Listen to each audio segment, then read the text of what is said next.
ಭಾಳ ಸ್ಪಷ್ಟವಾಗಿ ಮಾಜಿ ಮುಖ್ಯಮಂತ್ರಿ ಬಸವರಾಜ ಬೊಮ್ಮಾಯಿಯವರು ಹೇಳಿದ್ದಾರೆ.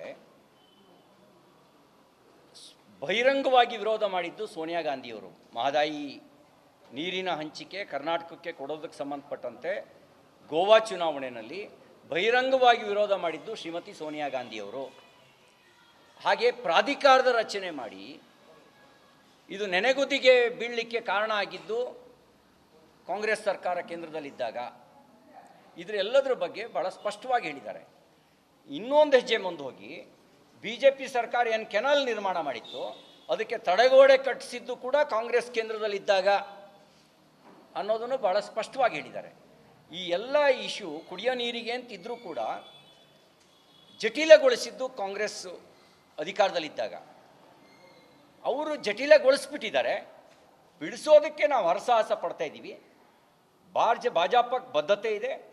ಮಹದಾಯಿ ನೀರಿನ ಸದ್ಬಳಕೆ ಕುಡಿಯೋ ನೀರಿಗಾಗಿ ಬಳಕೆ ಮಾಡ್ಕೊಳ್ಳೋಕ್ಕೆ ಏನು ಬೇಕೋ ಎಲ್ಲ ಪ್ರಯತ್ನ ನಾವು ಮುಂದುವರಿಸ್ತೇವೆ. ಕರ್ನಾಟಕ ತನ್ನ ಪಾಲಿನ ನೀರನ್ನು ಸದ್ಬಳಕೆ ಮಾಡ್ಕೊಳ್ಳೋಕ್ಕೆ ಎಲ್ಲ ಪ್ರಯತ್ನವೂ ಮುಂದುವರಿಸಬೇಕು ಅಂತ ನಾನು ಆಗ್ರಹಿಸ್ತೇನೆ. ಇನ್ನೊಂದು, ಈ ಪದೇ ಪದೇ ಹೇಳ್ತವ್ರೆ BJPಯವರು ಶಾಸಕರನ್ನು ಖರೀದಿ ಮಾಡ್ತಾರೆ, ಸರ್ಕಾರ ಬಿಡಿಸೋಕ್ಕೆ ಪ್ರಯತ್ನ ಮಾಡ್ತಿದ್ದಾರೆ ಅನ್ನೋ ಮಾತು ಹೇಳ್ತಿದ್ದಾರೆ. ನೀವು ಆರೋಪ ಮಾಡ್ತಿದ್ದೀರಿ, ಖರೀದಿಗೆ ಬಂದವರು ಯಾರು ಮತ್ತು ವ್ಯಾಪಾರಕ್ಕೆ ಯಾರಿದ್ದಾರೆ? ನಿಮ್ಮಲ್ಲಿ 136 ಜನ ಶಾಸಕರಿದ್ದಾರೆ. ವ್ಯಾಪಾರಕ್ಕೆ ಯಾರಿದ್ದಾರೆ? ಖರೀದಿಗೆ ಬಂದವರು ಯಾರು? ನಿಮ್ಮನ್ನು ಕೊಂಡ್ಕೊಳ್ಳೋ ಸಾಮರ್ಥ್ಯ ಭಾಜಪದಲ್ಲಿರೋರಿಗೆ ಯಾರಿಗೂ ಇಲ್ಲ. ಯಾಕೆಂದರೆ ನಮ್ಮ ವೆಲ್ತು DK ಶಿವಕುಮಾರ್ ಅಷ್ಟಿಲ್ಲ, ನಮ್ಮ ವೆಲ್ತು ಜಾರ್ಜು ದೇಶಪಾಂಡೆ ಅವರು ಅಷ್ಟೂ ಇಲ್ಲ, ನಮ್ಮ ವೆಲ್ತು MB ಪಾಟೀಲು, ಮಲ್ಲಿಕಾರ್ಜುನ್ ಖರ್ಗೆ ಅವ್ರದ್ದು ಅಷ್ಟಿಲ್ಲ. ಹಂಗಾರೆ ಖರೀದಿ ಮಾಡೋರು ಯಾರು? ನಾನು ಅವರಿಗೆ, ನೀವು ಸುಳ್ಳು ಆರೋಪ ಮಾಡ್ತಾ ಇದ್ದೀರಿ. ನಿಮಗೆ ನಿಮ್ಮ ಆರೋಪದಲ್ಲಿ ಸತ್ಯಾಸತ್ಯತೆ ಅದು 6 ತಿಂಗಳಿಂದ ಒಬ್ಬರಲ್ಲ ಒಬ್ಬರು ಹೇಳ್ತಾನೆ ಇದ್ದಾರೆ.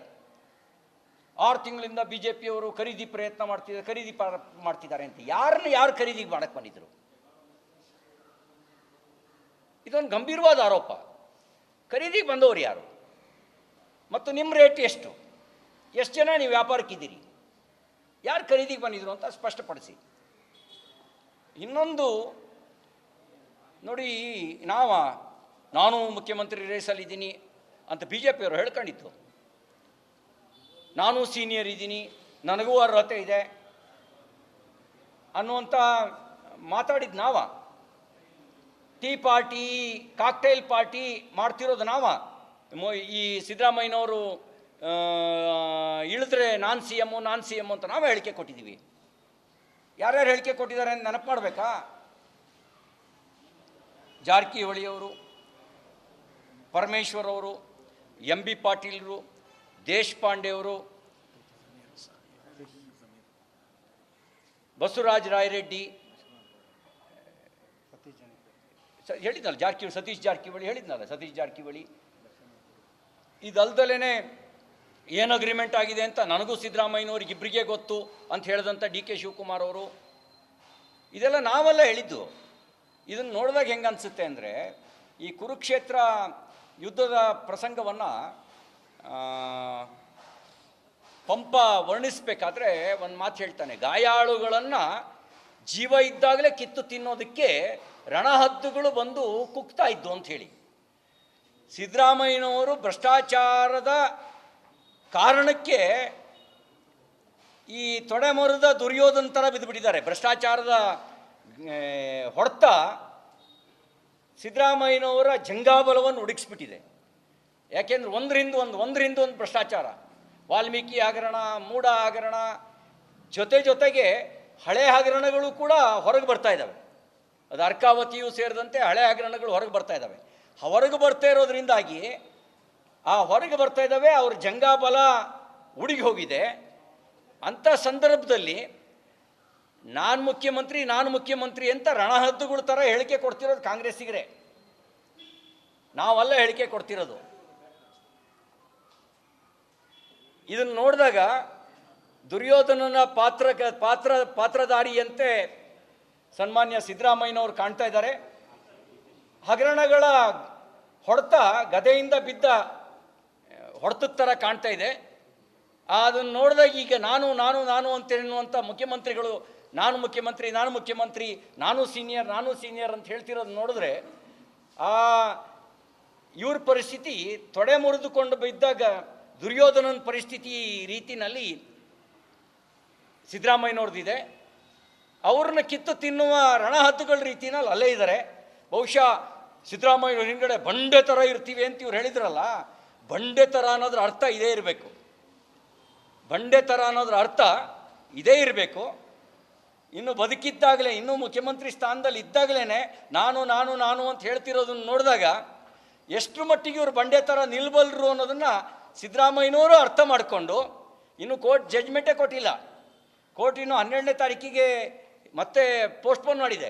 ಜಡ್ಜ್ಮೆಂಟ್ ಬರೋಕ್ಕೆ ಮುಂಚೆನೇ ನಾನು ನಾನು ಅಂತಿದ್ದಾರೆ. ಜಡ್ಜ್ಮೆಂಟ್ ಬಂದರೆ ಇವರು ಎಷ್ಟು ಜನ ಬಂಡೆ ಥರ ನಿಂತಿರ್ತಾರೆ ಅಥವಾ ಬಂಡೆ ಥರ ಮೇಲೆ ಅಪ್ಪಳಿಸ್ತಾರೆ ಅನ್ನೋದು ಆ ಜಡ್ಜ್ಮೆಂಟ್ ಬಂದಾಗ ಗೊತ್ತಾಗುತ್ತೆ.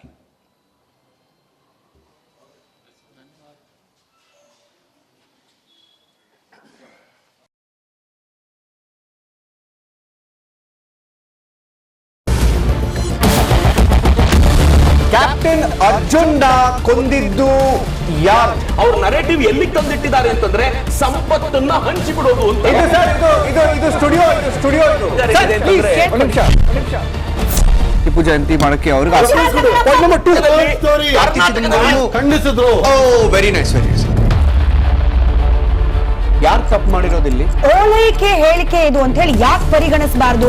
I.N.I. ಇದು ವೇದಿಕೆ, ಇದು ಫೋಟೋ ಎಲ್ರಿಗೂ ಒಂದು ಟೈಮ್. ನಿಮ್ಮ ಸಮಯ ಮುಗಿದಿದೆ.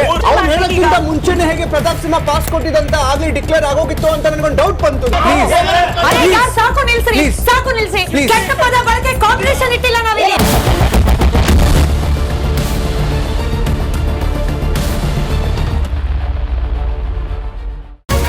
ರಿಪಬ್ಲಿಕ್ ವರ್ಡ್ ಆಪ್ ಇದು ಕೇವಲ ಅಪ್ಲಿಕೇಶನ್ ಅಲ್ಲ, ಸಮಗ್ರ ಸುದ್ದಿಗಳ ಸಂಪರ್ಕ ಮಾರ್ಗಕ್ಕೆ ಕ್ರಾಂತಿಕಾರಿ ಬದಲಾವಣೆ. ರಿಪಬ್ಲಿಕ್ ವರ್ಡ್ ಆಪ್ ಕೇವಲ ಸುದ್ದಿ ಅಪ್ಲಿಕೇಶನ್ ಪರಿಚಯಿಸ್ತಾ ಇಲ್ಲ, ಬದಲಾಗಿ ಡಿಜಿಟಲ್ ಸುದ್ದಿ ಬಳಕೆಯ ಹೊಸ ಯುಗಕ್ಕೆ ನಾಂದಿ ಹಾಡ್ತಾ ಇದೆ. ಇದೊಂದು ಬ್ರೇಕಿಂಗ್ ನ್ಯೂಸ್, ಪ್ರಭಾವಶಾಲಿ ಕಾರ್ಯಕ್ರಮಗಳಿಗೆ ಗಟ್ಟಿಯಾದ ನ್ಯೂಸ್. ಇಲ್ಲಿ ಕೇವಲ ತಾಜಾ ಸುದ್ದಿ, ಅದರ ನೇರ ಪ್ರಸಾರ ಮತ್ತು ಚರ್ಚೆಗಳಿಗೆ ಮಾತ್ರ ಅವಕಾಶ. ರಿಪಬ್ಲಿಕ್ ವರ್ಲ್ಡ್ ಆಪ್ ಡೌನ್ಲೋಡ್ ಮಾಡಿಕೊಳ್ಳಿ. ಗೂಗಲ್ ಪ್ಲೇಸ್ಟೋರ್ ಮತ್ತು ಆಪಲ್ ಆಪ್ ಸ್ಟೋರ್ನಲ್ಲಿ ಲಭ್ಯವಿದೆ.